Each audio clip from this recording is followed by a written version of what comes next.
Olá, meu nome é Sérgio, eu sou professor de Matemática Financeira. Vamos dar início agora à nossa terceira aula, Juros Compostos e Função Exponencial. E o objetivo desse capítulo é estudar a relação entre os juros compostos e a função exponencial, fundamental para o entendimento do rápido crescimento do montante nas aplicações financeiras. E antes de passar para o estudo dos juros compostos, nós vamos relembrar o que é uma progressão geométrica. Para que ocorram juros sobre juros, levaremos em consideração o conceito de progressão geométricas, ou PG. Podemos defini-la como uma sucessão de números reais obtida, com exceção do primeiro, multiplicando o número anterior por uma quantidade fixa, que nós chamamos de razão. Para calcular a razão da progressão, divide-se entre si dois termos consecutivos. Por exemplo, na PG 1, 2, 4, 8, a razão Q é igual a 2, pois se eu dividir 4 por 2 é 2, ou então se eu dividir 8 por 4 é 2 e assim sucessivamente. O termo geral de uma PG. O termo geral de uma PG é dado por AN igual a A1 vezes Q elevado a N menos 1. Indica que para obter um termo de posição N qualquer de uma PG, basta multiplicar o termo A1 pela razão Q elevada a N menos 1. A sequência 8, 16, 32, 64, 128, 256, 512, 1024 é uma PG de 8 termos com razão 2. Por exemplo, a divisão entre o segundo e o primeiro termo é igual a 16 dividido por 16 dividido por 8, que é igual a 2. A sequência 5, 15, 45, 135 é uma PG de 4 termos com razão 3, pois a divisão entre o segundo e o primeiro termo é 15 dividido por 5, que é igual a 3. Então, as fórmulas para se calcular juro composto, já foi inclusive passada na aula anterior, são essas fórmulas aqui. O cálculo do juro, o cálculo do montante, uma outra apresentação do cálculo do montante e outra apresentação do cálculo do juro. Agora, observe o quadro. O capital de R$ 500 a juros de 1% ao mês no período de 4 meses. Então, nós desenvolvemos essa tabela. O capital e os juros e aqui o montante. E à medida que os períodos vão passando, vai incidindo juros sobre o capital. Eu gostaria que vocês percebessem nessa tabela que o juro ele é progressivo. É o juro composto, é o que a gente chama de juros sobre juros. E no capital, inicialmente, de R$ 500, aplicado uma taxa de 1%, os juros é calculado sobre esse capital de R$ 500. Então, o montante é 505. E por que é juro composto? Porque o juro é aplicado também sobre o juro que incidiu no período anterior. O capital agora passa a ser 505, que é o capital inicial mais os juros. Então, a taxa de juros agora vai ser aplicada não sobre 500, mas sobre 505. E isso faz com que os juros sejam progressivos. Fatalmente, vocês se lembram do termo geral da PG. Então, dá para perceber aqui, ó, que o montante no período 1 é o capital mais o capital vezes os juros, que é 5%. Vocês vão se lembrar que o termo geral da PG é bem parecido com essas fórmulas que estão apresentadas aqui. Por exemplo, o montante do período 1 vai ser o capital mais o capital vezes a taxa de juro, que é 5. Então, o montante 1 vai ser o capital vezes 1 mais I. O montante 2 vai ser o capital vezes 1 mais I elevado a 2. O montante 3 vai ser o capital vezes 1 mais a taxa elevado a 3. E assim por diante. Então, chegou aonde eu queria chegar, que é a fórmula geral de juros compostos. Dá para perceber que o jeitão aqui dessa fórmula, da fórmula geral de juros compostos, é bem parecido com a fórmula geral da PG. Então, o juro composto é uma função exponencial. Na fórmula, M é montante, C é capital principal, I é taxa de juro e N, número de períodos em que o principal C, capital inicial, foi aplicado. Veja que no juro composto, o número de períodos N é um expoente, mostrando que os juros sobre juros terão uma forma exponencial ao longo do prazo. Já os juros simples, só havia multiplicações e a variação era linear. Como já falei antes na fórmula de juros simples ou composto, as unidades de tempo referente à taxa de juros I e do período N têm que ser necessariamente iguais. Esse é um detalhe importantíssimo que não pode ser esquecido. Nas aulas 6 e 7, aplicamos um capital de R$1.000 por 10 meses a uma taxa de 10% ao mês, acumulando um montante de R$2.000 no final. Mas se fosse a juros compostos, aí eu usaria essa fórmula aqui, ó, que é uma fórmula exponencial. Então, o capital é 1.000, a taxa é 10%, né? 10%, que é igual a 10 dividido por 100, que é igual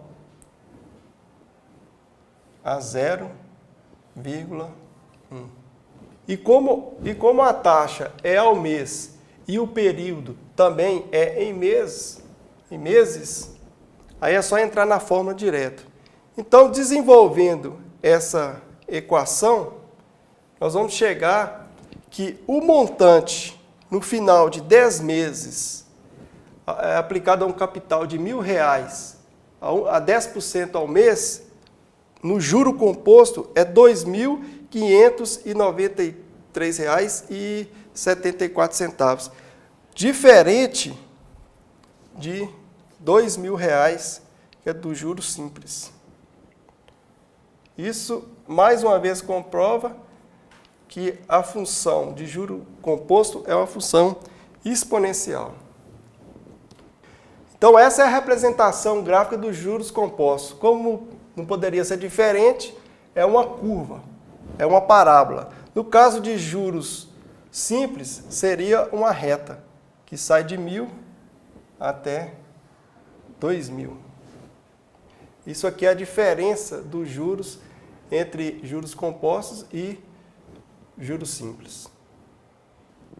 Neste capítulo, faremos a revisão de juros compostos por meio de exercícios práticos em situações que podem ser reais. Aplicou-se a juros compostos um capital de R$1.400.000 a 4% ao mês durante 3 meses. Determine o montante produzido nesse período.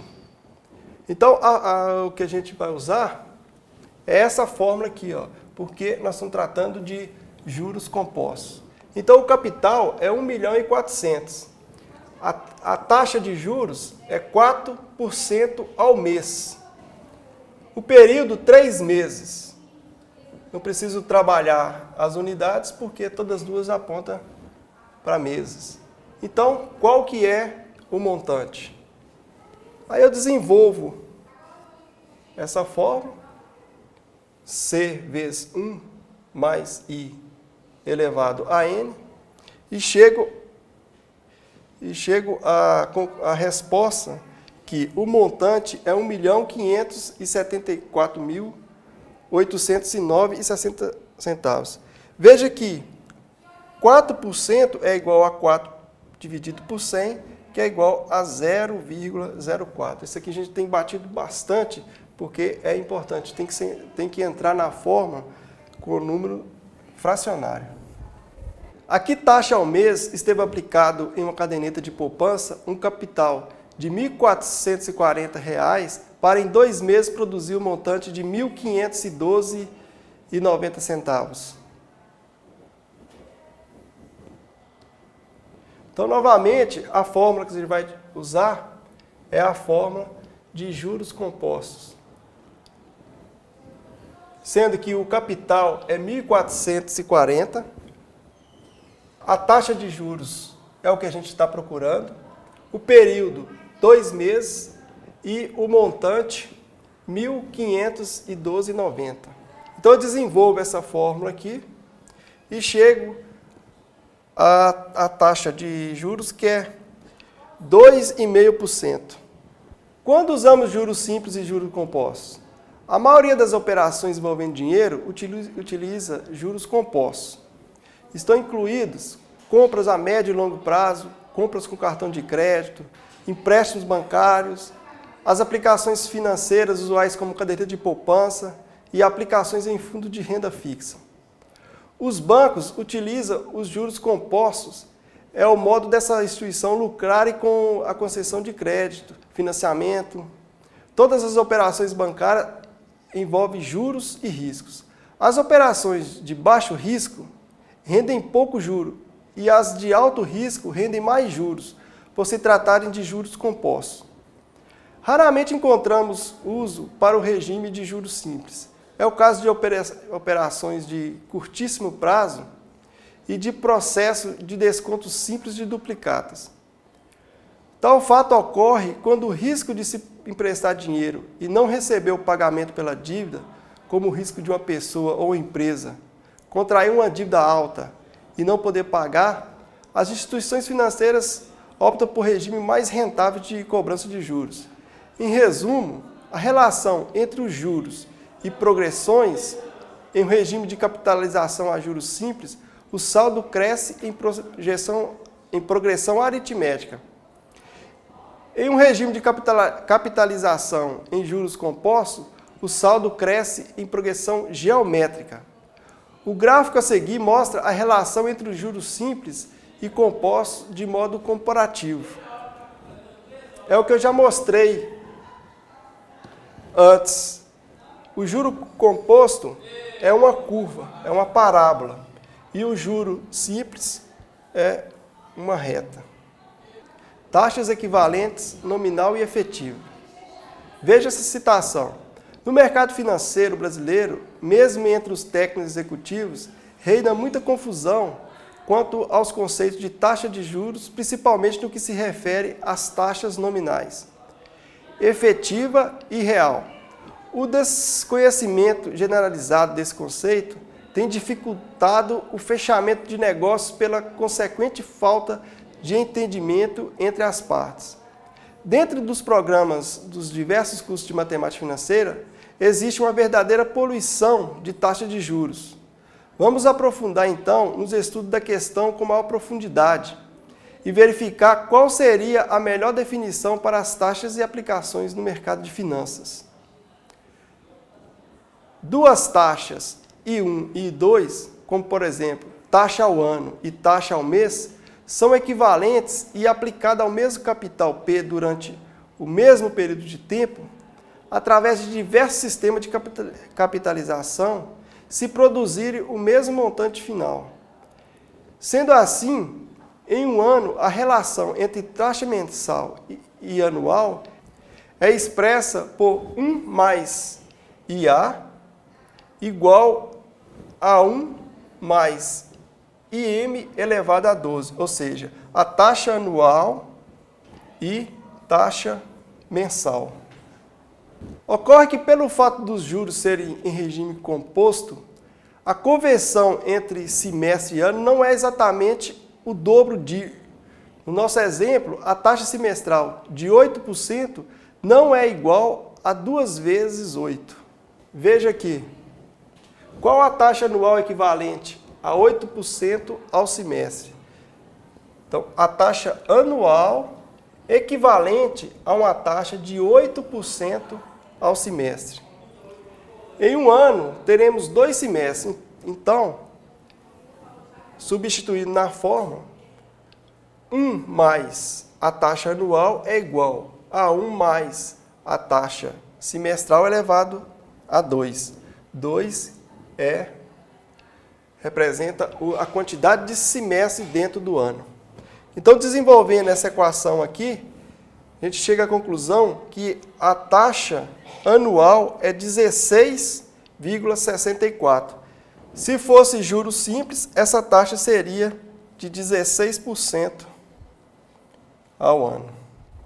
Da mesma maneira, ocorre que, por conta dos juros serem em regime composto, a conversão entre mês e ano não são exatamente 12 vezes meio igual a 6. Existe um acréscimo por ser regime de capitalização composto. Veja no exemplo.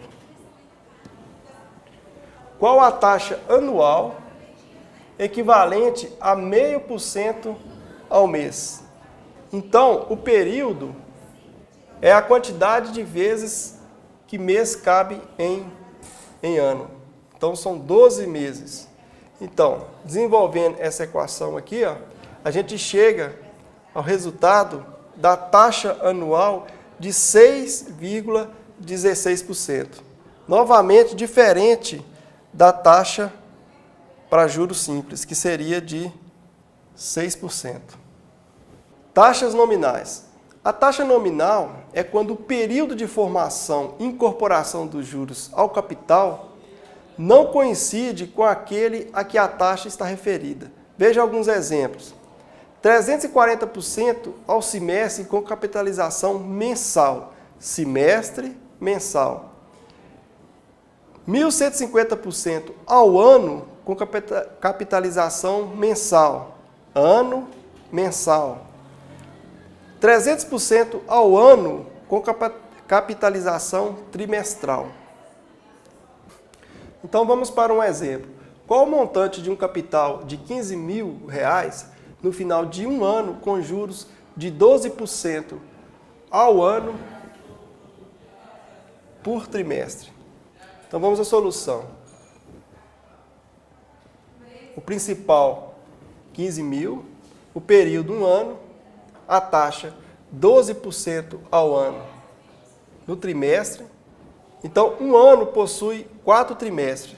Então, IX é igual a I sobre X. IX é igual a I sobre X. E como IX é o I4, né, no período, no 4 trimestre, então teremos que 0,12, que é a taxa expressa em fração, dividido por 4, o 4 fugiu aqui, então teremos uma taxa de 0,03 ao trimestre. Assim temos N um ano, sabemos que em um ano tem 4 trimestres, então vamos desenvolver a fórmula do montante. Desenvolvendo essa fórmula, vamos chegar ao resultado que o montante de um principal de R$15 mil no fim de um ano com juros de 12% ao ano aplicado ao trimestre será de R$ 16.882,50. Taxas efetivas. A taxa efetiva é quando o período de formação e incorporação dos juros ao capital coincide com aquela a que a taxa está referida. Por exemplo, 140% ao mês com capitalização mensal, ou seja, mês mensal. 250% ao semestre com capitalização semestral, semestre semestral. 1.250 ao ano com capitalização anual, ano anual. Outros tipos de taxas para as operações financeiras. O objetivo desse capítulo é conhecer taxa real e taxa efetiva, que são taxas mais adequadas ao mercado financeiro. Se investíssemos a juro pós-fixado num prazo determinado um valor de R$1.000, verificando que já possuía ao final desse período o montante de R$ 1.100, estaríamos então auferindo um rendimento bruto de 10%. Diante desse valor, teríamos a intenção de sacar apenas os juros reais auferidos, reaplicando o saldo que, obviamente, acharíamos que teria o mesmo poder de compra na época da primeira aplicação. Porém, existe a inflação. Se a taxa de inflação do período fosse de 4%, então a taxa de 10% obtida seria aparente, ou seja, ilusória ou não real, uma vez que teria que descontar a inflação. À primeira vista, parece então que o rendimento líquido seria de 6%. Essa taxa significa que, de cada R$ 100 aplicados, 6 seria o ganho real. Acontece que o correto seria de cada R$ 104 se auferiria R$ 6 de juros reais. Por quê? Porque R$ 4 seria somente a atualização do capital pelo índice inflacionário para manter o seu poder de compra. Ou seja, o que se comprava no início da aplicação por R$ 100, compra-se no final da aplicação por R$ 104. Dessa maneira, fica bem claro que a taxa real de uma aplicação financeira é sempre menor que a diferença entre a taxa de rendimento bruto e a taxa de inflação. E pior, se o índice da inflação for maior que o rendimento da aplicação, aí teríamos uma taxa real negativa. E na apostila de vocês tem uma tabela que ajuda na compreensão das abreviaturas utilizadas no mercado financeiro. Ao dia, ao mês, ao bimestre, ao trimestre, ao quadrimestre, ao semestre e ao ano. E outra coisa importante que nós vamos combinar é que nós vamos utilizar sempre o ano comercial, formado por 360 dias, e o mês com 30 dias. Então agora vamos para uma atividade de fixação. Qual a taxa anual equivalente a 3% ao trimestre? Em um ano temos 4 trimestres e a taxa 3%, 3 dividido por 100, que é igual a 0,03%. Como eu falei, o período é 4 trimestres. Desenvolvendo essa fórmula aqui, eu vou chegar que a taxa anual é de 12,55%. Mais uma vez, dá para perceber aqui que em juro simples, essa taxa seria de 3 vezes 4, 12%. Operações de fluxo de caixa. Diagrama de fluxo de caixa. Veremos nessa aula um tema de grande importância nas finanças. O valor presente e o valor futuro nas operações de fluxo de caixa. Então aqui é um diagrama de fluxo de caixa. Aqui é o valor presente, aqui o pagamento e aqui o valor futuro, o período e a taxa. Na fórmula M igual a P vezes 1 mais I elevado a N, o principal P é também conhecido como valor presente, PV, E o montante M é também conhecido como valor futuro, FV. E I é o índice de interesse que representa a taxa de juros e deverá estar indicada na mesma unidade de tempo que o número de períodos N. Ou seja, se a taxa é I igual a 0,05 ao mês, então o número de períodos N deverá ser um número indicado também em meses. Então a fórmula de valor presente é bem parecida com a fórmula de montante, que é igual PV é igual a FV dividido por 1 mais I elevado a N. Então vamos para um exemplo. Quanto teremos daqui a 12 meses se aplicarmos R$ 1.500 a 2% ao mês? O valor futuro é expresso por essa fórmula.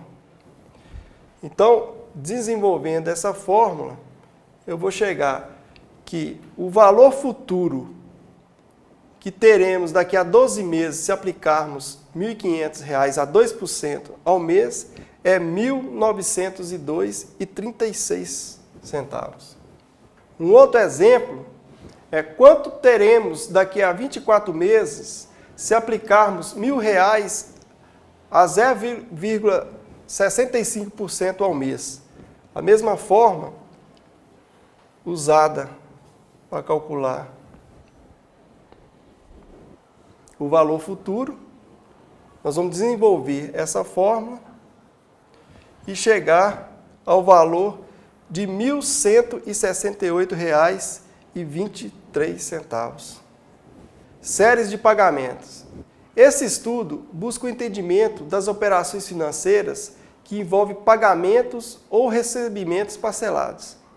Os pagamentos e recebimentos se classificam da seguinte forma: quanto ao prazo, temporárias ou perpétuas; quanto ao valor, constantes ou variáveis; quanto à forma, pode ser imediatas, quando ocorre no primeiro período, podendo ser antecipada no início do período ou postecipada no final do período.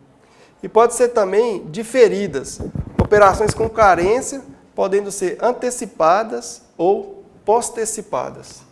E finalmente, quanto ao período, periódicas ou não periódicas.